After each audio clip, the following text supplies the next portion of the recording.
Hi guys, before we get into today's Beyond the Coverage video, I want to let you guys know I'm going live not once but twice in the coming weeks. The first one here in my hometown of Bend, Oregon on October 28th, and then I'm going over to Houston, Texas for November 4th.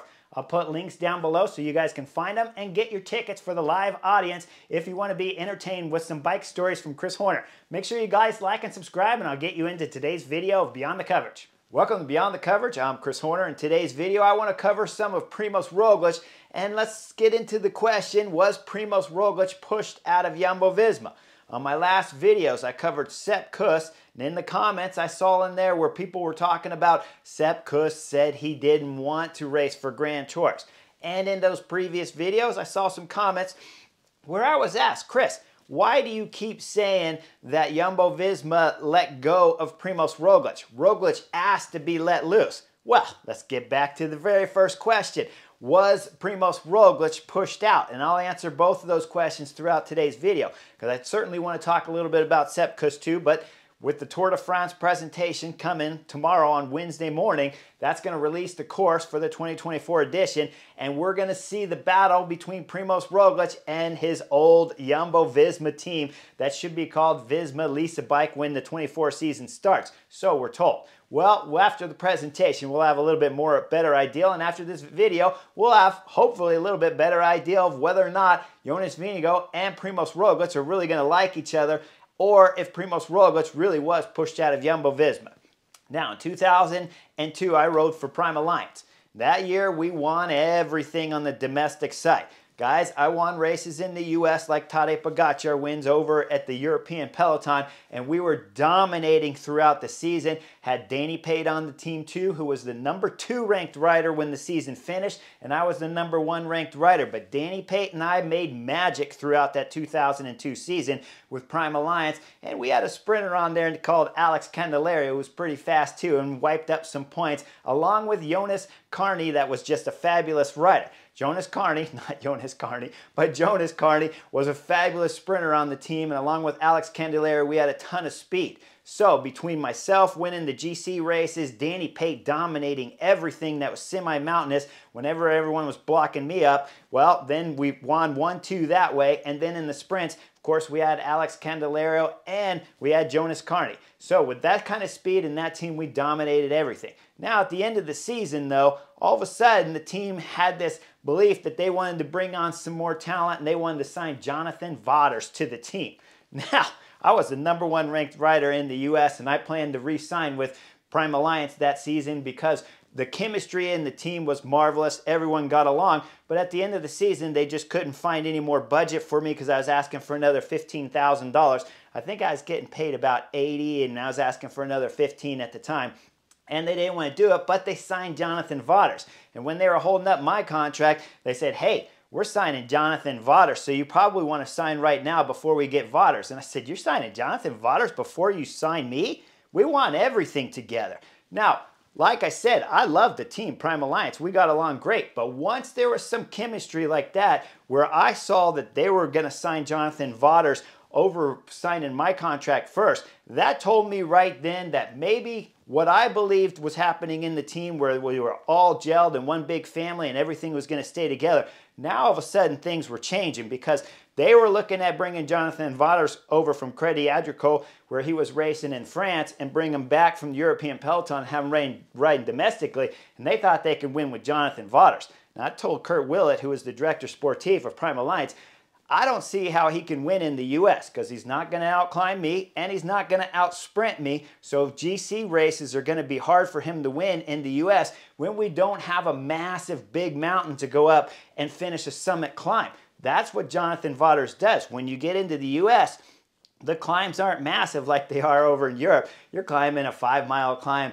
at 6%. Over in Europe, you're doing a 20, 30K climb. So we're talking 20 miles, 1 hour you're going to be on the climb when you're doing these big Tour de France mountainous stages. And the pitches of these climbs, let me remind you guys, at the Angler, we're talking 24%. But even when you go over to Alpe d'Huez, you're still talking about an 8-9% average climb with massive steep hairpin turns in there, where you're talking you're going above 10 and into 15%. Oftentimes throughout a stage of the Tour de France. So a rider like Jonathan Vaughters, when you looked at him in European peloton, sure, those courses could favor him a little bit more at that point in time in 2003 than it would me. But when you're coming back over to the U.S., I'm not bragging about it. I'm just telling you guys the facts the way it is. He doesn't have speed, and the climbs aren't steep enough, and that's what I told Kirk Willett. Well, they signed him, so I shopped the contract, and I ended up going over to Team Saturn in 2003. And I told you that little story because when we get into talking about Primoz Roglic, he made the Jumbo-Visma team.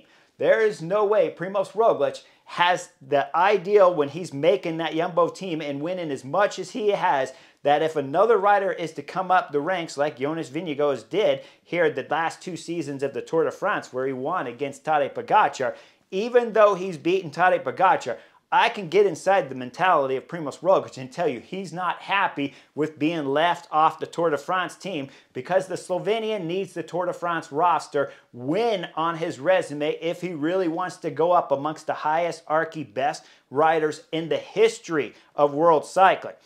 Guys, I'm talking the history of world cycling, not just the current time and place where we're at. Because right now, Primoz Roglic has dominated just about every race he's entered with the exception of the Tour de France. We saw him win the Giro, and we've seen him win 3 Vuelta a Españas. We see him win week-long races throughout the whole European peloton, and we've seen him win LBL. He's missing, of course, that fine extra little bit of wins like we saw at Tour of Flanders where Tadej Pogacar, the other Slovenian that he's battling against for that history-breaking record. So we know Primoz Roglic has to go to the Tour de France. If you're one of the guys who left the comments on my site there that said, hey, why do you keep telling that Jumbo-Visma has pushed or at least made it so that Primoz Roglic had to leave Jumbo-Visma? They did when they said, we're not taking you to the Tour de France. Now we see the interviews throughout last season once the release was being made that Primoz Roglic is leaving, and we see the Jumbo-Visma management talking about how we're one big family, and of course Primoz Roglic asked to be let out of the contract, and because we're a family we let him out of the contract. Guys, it was all business done over there at Jumbo-Visma. You don't let a family member out of the contract and then ask for $3 million in order for him to go. And so you know Primoz Roglic is unhappy with leaving Jumbo-Visma, but he knows they no longer have faith in him, just like the Prime Alliance team where they took Jonathan Vaughters over me right away for that following season. Primoz Roglic is seeing it the same way I did in 2002 when they signed Jonathan Vaughters over me. Primoz Roglic has seen that Jumbo-Visma have decided that Jonas Vingegaard is their #1 rider and they want to go into the Tour de France with him as only their #1 rider. Now, the next question that I want to bring up here on the video is why can't the two just get along?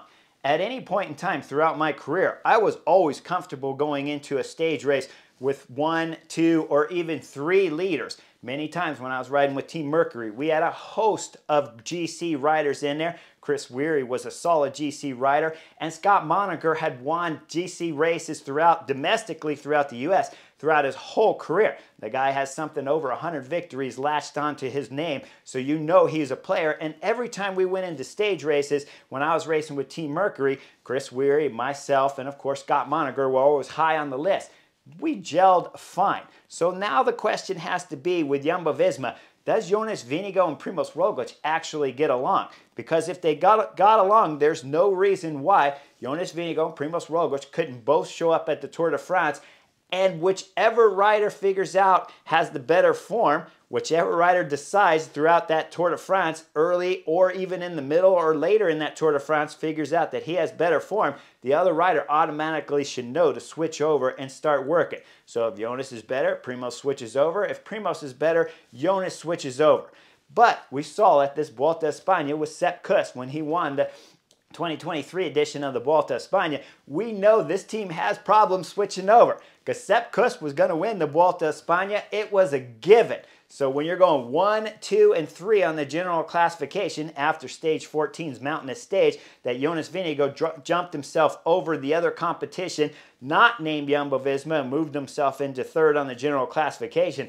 At that moment, the battle is over. The only tactical thing you can do if you hope to win the Vuelta a España in 2023, you can follow the competition, but you never can attack your teammate like we watched at the Vuelta a España in 2023. And that's why the drama was so high. That's why the fans were attacking Jumbo-Visma so dramatically, saying, hey, what are you guys doing to Sepp Kuss? When you see three riders attacking each other from the same team, there is no chemistry and there is no love. So when I say Jumbo-Visma kicked Primož Roglic off their team for next year, they absolutely did. They made it basically impossible for Primož Roglic to be able to stay on Jumbo-Visma because Primož Roglic, rightly so, I believe up here on Beyond the Coverage, and of course the butterfly effect when I'm covering that video, I believe Primož Roglic absolutely has to leave Jumbo-Visma and had no choice once they decided to go with Jonas Vingegaard, because they told him, just like in the Prime Alliance year for me,